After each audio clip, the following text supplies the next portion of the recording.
तो हेलो दोस्तों, कैसे हैं आप लोग। मैं आशा करता हूँ आप बहुत ही बढ़िया और मजेदार होंगे। तो आज की कहानी बहुत ही इंटरेस्टिंग और मजेदार होने वाली है, क्योंकि जो हमारे पास कहानी भेजा है ना, मैंने उनकी दास्तान सुनी और मेरे को यकीन नहीं हुआ कि प्यार में ऐसा भी होता है क्या।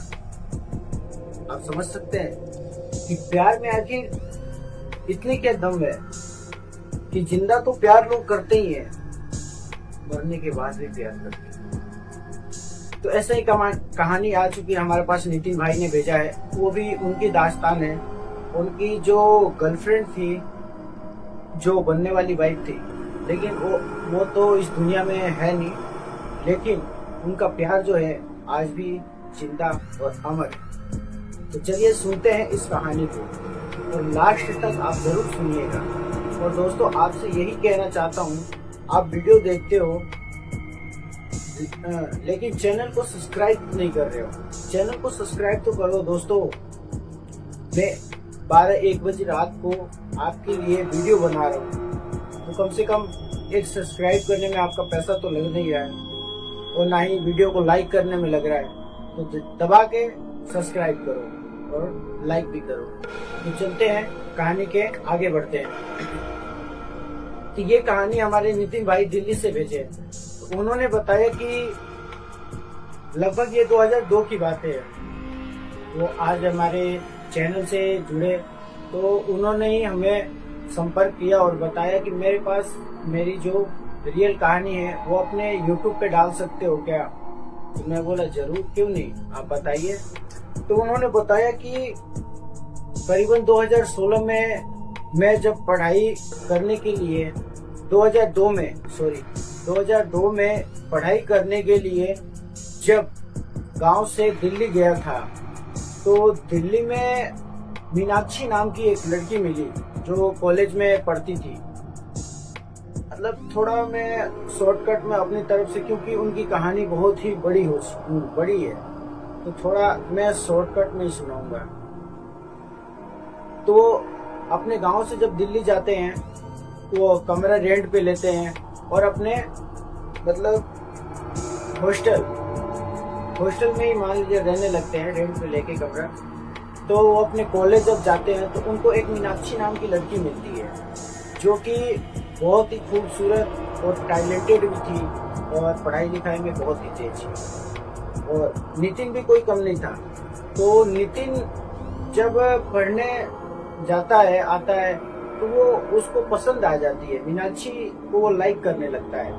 बहुत ही खूबसूरत थी। तो धीरे धीरे मतलब पीछा करते करते बातचीत, थोड़ा बात हुई, फिर उसके बाद दोस्ती हुई। दोस्ती के बाद उनका मतलब प्यार चालू हो गया। प्यार करते करते मतलब वो सारी हदें भूल चुके थे, आप समझ सकते हैं। तो मीनाक्षी क्या होती है, प्रेग्नेंट हो जाती है। तो मीनाक्षी नितिन को बोलती है कि नितिन, हम लोग शादी कर लेते हैं, कब तक ऐसे चलेगा। तो नितिन बोलता है कि ठीक है, मैं अपने घर वाले को मनाता हूँ, मना के तुम भी अपने घर वाले को मनाओ और हम दोनों शादी कर लेंगे। तो नितिन लगभग 1 महीने बाद अपने गांव जाता है। तो दोस्तों, कहानी यहीं से अब स्टार्ट होगी ना, जो आपको शायद तक रुला भी सकती है। तो जब नितिन अपने गांव जाता है, नितिन गांव जाने के बाद वो अपने मतलब माता पिता को थोड़ा देर में उनको बताता है कि मम्मी पापा, मैं एक लड़की से प्यार करता हूँ, वो प्रेग्नेंट है, हमारे बीच में सब कुछ हुआ है, वो मेरे से शादी करना चाहती है।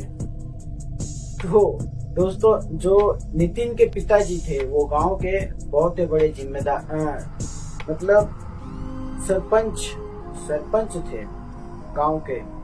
तो आप तो जानते ही होंगे, गांव के जो बड़े लोग हैं, सरपंच वगैरह, उनका भाई मान सम्मान इज्जत ही सब कुछ है।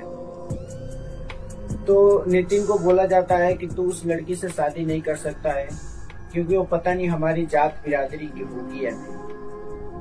आज की डेट में दोस्तों, जात और बिरादरी यही तो मेन है। प्यार के नाम पे सब दबा है। सब आज की डेट में खुद की जाति देख रहे हैं। अरे जाति किसने बनाई है? ऊपर वाले तो बनाई नहीं है। खून तो सबका एक ही है, लेकिन ये क्यों हो रहा है? अंधविश्वास क्यों फैल रहा है?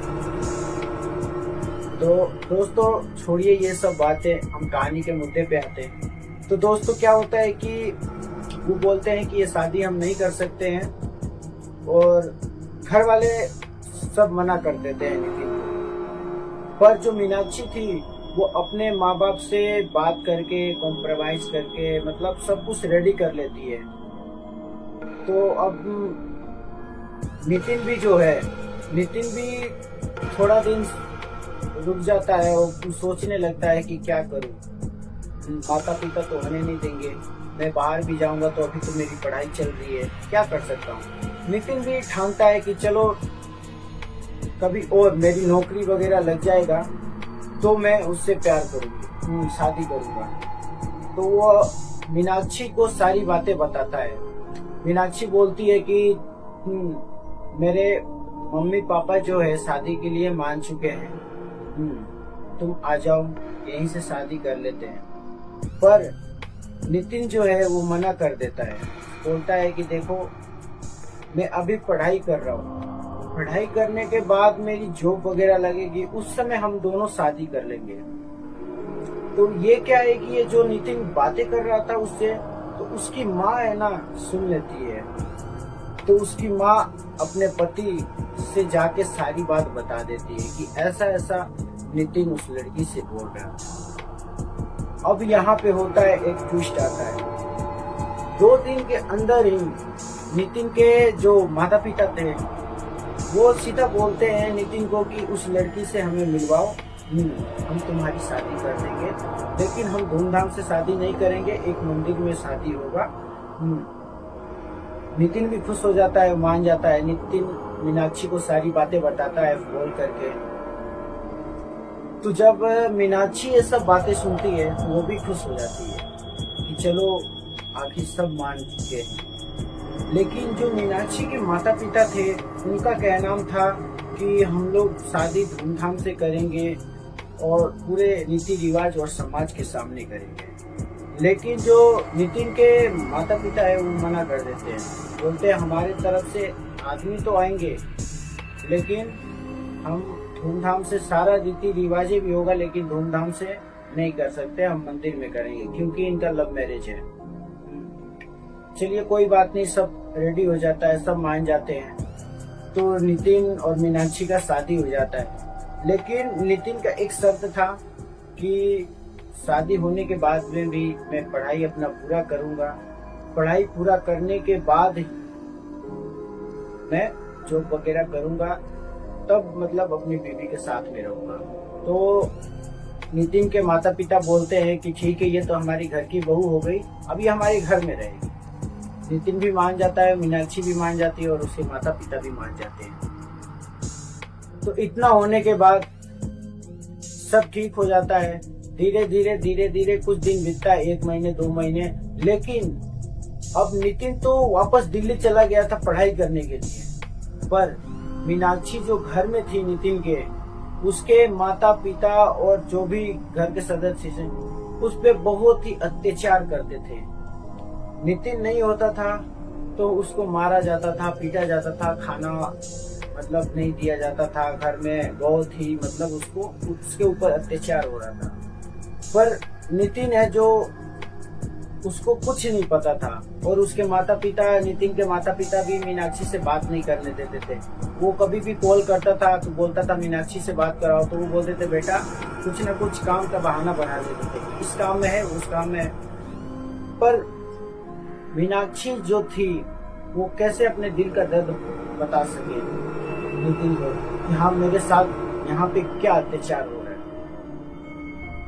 तो जब नितिन का पढ़ाई पूरा होने वाला था, करीबन 5-6 महीने बाद उसने पेपर दिया, सब कुछ किया, और जब अपने गांव के लिए लौटा तो वो जब अपने गांव आता है तो वहां पे सब तो थे, लेकिन एक सदस्य नहीं था जो कि मीनाक्षी। जब उससे पूछा, अपने माता पिता से पूछता है कि मम्मी पापा मीनाक्षी कहाँ गई। तो उसके माँ बाप बोलते हैं कि मीनाक्षी पता नहीं कहाँ चली गई, 1 महीने पहले ही हम तुम्हें बताना चाहते थे लेकिन नहीं बताया कि तुम्हारा पढ़ाई खराब हो सकती। तो उसके माँ बाप बोलते हैं कि हमें तो लगता है किसी के साथ वो भाग चुकी। नितिन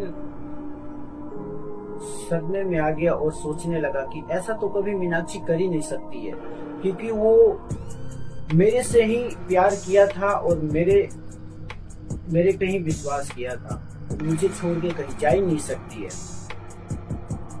जब इतना उसके माँ बाप सुनते हैं तो बोलते हैं बेटा यही सच है, जो भी हुआ छोड़ो। लेकिन नितिन जो है ये सब